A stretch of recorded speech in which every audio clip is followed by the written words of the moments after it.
ಜಗತ್ತಿನಲ್ಲೇ ಅತ್ಯಂತ ಪ್ರಾಚೀನ ಧರ್ಮಗಳಲ್ಲಿ ಹಿಂದೂ ಧರ್ಮ ಕೂಡ ಒಂದಾಗಿದೆ.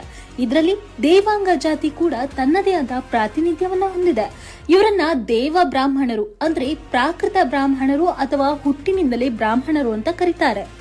ದೇವಾಂಗ ಸಮುದಾಯದವರು ಕೇವಲ ಬಟ್ಟೆ ನೇಯಲು ಮಾತ್ರ ಪ್ರಸಿದ್ಧಿ ಹೊಂದಿರಲಿಲ್ಲ, ಯುದ್ಧಗಳಲ್ಲೂ ಕೂಡ ತಮ್ಮ ತಾಕತ್ತನ್ನ ತೋರಿಸಿದ್ದಾರೆ.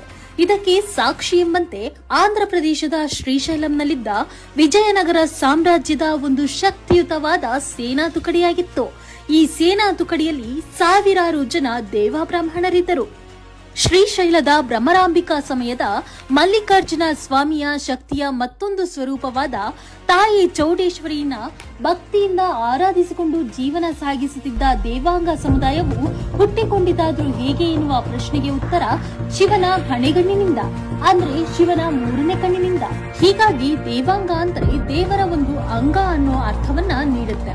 ದೇವಾನು ದೇವತೆಯರಿಗೆ ವಸ್ತ್ರಗಳನ್ನ ತಯಾರಿಸುವ ಸಲುವಾಗಿ ಶಿವನು ತನ್ನ ಹಣೆಗಣ್ಣಿನಿಂದ ದೇವಲ ಮಹರ್ಷಿಯನ್ನ ಸೃಷ್ಟಿಸುತ್ತಾರೆ. ದೇವಲ ಮಹರ್ಷಿಯರು ದೇವದತ್ತೆ ಹಾಗೂ ಅಗ್ನಿದತ್ತಿಯರನ್ನ ಮದುವೆ ಆಗ್ತಾರೆ. ಅನಂತರ ಹುಟ್ಟಿಕೊಂಡ ಸಮುದಾಯವೇ ದೇವಾಂಗ ಸಮುದಾಯ. ಹೀಗೆ ಹುಟ್ಟಿಕೊಂಡ ದೇವಾಂಗ ಸಮುದಾಯಕ್ಕೆ ರಾಕ್ಷಸರ ಕಾಟ ಎದುರಾಗುತ್ತೆ. ಅಂತಹ ಸಮಯದಲ್ಲಿ ಶಿವಶಕ್ತಿ ಹಾಗೂ ಪಾರ್ವತಿ ತಾಯಿಯ ಶಕ್ತಿಯ ಮತ್ತೊಂದು ಸ್ವರೂಪವಾದ ತಾಯಿ ಚೌಡೇಶ್ವರಿಯನ್ನ ಕುರಿತು ದೇವಲ ಮಹರ್ಷಿಗಳು ತಪಸ್ಸನ್ನ ಮಾಡ್ತಾರೆ. ಮಹರ್ಷಿಗಳ ತಪಸ್ಸಿಗೆ ಮೆಚ್ಚಿದ ತಾಯಿ ಚೌಡೇಶ್ವರಿ ದೇವಲ ಮಹರ್ಷಿಯರಿಗೆ ಯಂತ್ರ ವಿದ್ಯೆಗಳನ್ನ, ತಂತ್ರ ವಿದ್ಯೆಗಳನ್ನ, ಇಂದ್ರಜಾಲ, ಮಹೇಂದ್ರಜಾಲ ವಿದ್ಯೆಗಳನ್ನ ದಯಪಾಲಿಸುತ್ತಾರೆ. ಆ ವಿದ್ಯೆಗಳ ನೆರವಿನಿಂದ ದೇವಲ ಮಹರ್ಷಿಯು ರಾಕ್ಷಸರನ್ನ ಹಿಮ್ಮೆಟ್ಟುತ್ತಾರೆ. ಇನ್ನು ದೇವಾಂಗ ಸಮುದಾಯದ ಗೋತ್ರ ಹಾಗೂ ವಂಶದ ಬಗ್ಗೆ ಒಂದು ಸಣ್ಣ ಕಥೆ ಇದೆ. ದೇವಾಂಗ ರಾಜಶ್ರೀಗೆ ಮಕ್ಕಳಿರಲಿಲ್ಲ. ಆಗ 8 ದಿಕ್ಕಿನಿಂದ ಋಷಿಗಳನ್ನ ಕರೆತಂದು ಪುತ್ರ ಕಾಮಿಷ್ಠ ಯಾಗವನ್ನ ಮಾಡಲಾಯಿತು. ಇದರ ಪರಿಣಾಮವಾಗಿ 10,000 ಮಕ್ಕಳು ಹುಟ್ಟಿದ್ರು. ಅವರಿಗೆ ಪಾಠ ಹೇಳಲು 700 ಋಷಿಮುನಿಗಳನ್ನ ಕರೆಸಲಾಯಿತು. ಆ ಋಷಿಮುನಿಗಳ ಹೆಸರೇ ಗೋತ್ರವಾಯಿತು. 10,000 ಮಕ್ಕಳ ಹೆಸರೇ ವಂಶವಾಯಿತು ಅಂತ ಹೇಳಲಾಗುತ್ತೆ. ದೇವಾಂಗ ಸಮುದಾಯದ ಕುಲದೇವತೆ ಎಂದು ಚೌಡೇಶ್ವರಿ ತಾಯಿಯನ್ನ ಆರಾಧಿಸುತ್ತಾರೆ.